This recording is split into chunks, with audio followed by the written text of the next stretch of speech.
I'm here today with Nate Kennedy, the president of the Young Democrats of Missouri College Federation, and the campaign manager for State Senator Chuck Graham. Thanks for joining me today. You're welcome.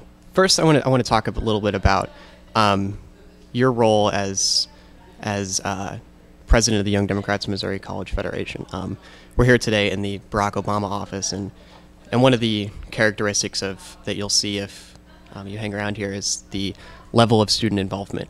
Can you talk a little bit about why you think this year is different as far as the involvement of youth? Well, it's the Democratic Party has always had a great level of support and volunteers coming from the college-aged students, younger people. We don't have as much time or as much money to give to the campaign, so we get out there and give our time and energy knocking on doors and making phone calls. Well, I think it's been building over a few cycles now, starting with the war in Iraq is one of the first ones. But then also, cost of college is going up across the board, and it's just getting harder for people to go to college and make ends meet at the same time. So they wanted to change. Last Wednesday was the voter registration deadline, and we've seen it not only in Missouri but also across the country. Unprecedented voter registration drives on the part of candidates and independent groups. What impact do you think that those voter registration drives will have on November 4th? That's a consensus view that new registrants are less likely to vote. But this year, since there's been so many more registrants, I think it's people actually want to vote and want to get out there. And it's not just young people registering for the first time. There's middle-aged people and older people who haven't voted in 20 years and maybe never voted in their lifetime that are getting registered this year to make change. I want to switch gears a little bit and talk about your role as campaign manager for Chuck Graham. We've seen recently in the presidential campaign a trend on the Republican side to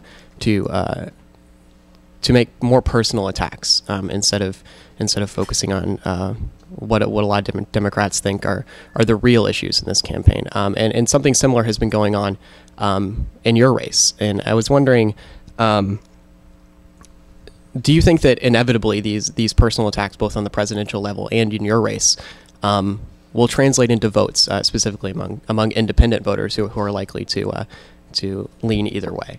Yeah. Well, our opponent has very little name recognition, so I think he's trying any tactic he can to get his name out there and to get people to not vote for Chuck Graham. But from the outset, he's really been lobbing personal attacks at us. He started out saying that we're unprofessional and that Chuck can't work with anybody, but it's not the case. Chuck is what a good example over the last 4 years is. He takes a lot of time to go to every small town community and gets them what they need, like street lights, tornado sirens. They can't really afford these things on the budget they have. They only have a couple hundred people in their town, so they don't have much revenue. And Chuck's really been able to get them just the basic things they need to be safe as a community and really bring them together. We've also seen what's now become an infamous YouTube clip of Senator Joe Biden, his visit here to Columbia. So I'm told that Chuck Graham, state senator, is here. Chuck, stand up. Chuck, let him see you. Oh, God love you. What am I talking about? I tell you what, you're making everybody else stand up, though, pal. Thank you very, very much. I tell you what, stand up for Chuck. I'm just wondering what the response has been on your end, as far as how voters and how supporters are responding to what Senator Joe Biden said.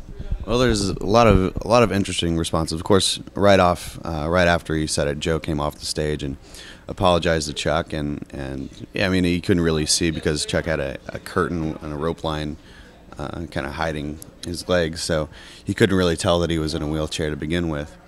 And after it happened, Chuck had spoke to a reporter from the Politico saying, after 27 years of being in a wheelchair, it still happens. And Biden's not the first and he won't be the last person to say it. And, after that went viral, the hits on our website just went up astronomically. We're getting hits from all over the world. And so they're just, people came and checked us out. And it's been kind of a funny response. People have made light of it, and Chuck doesn't care.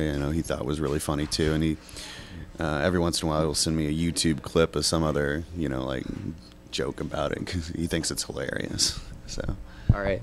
Well, thanks for sitting down with me today. I really appreciate it. You're welcome.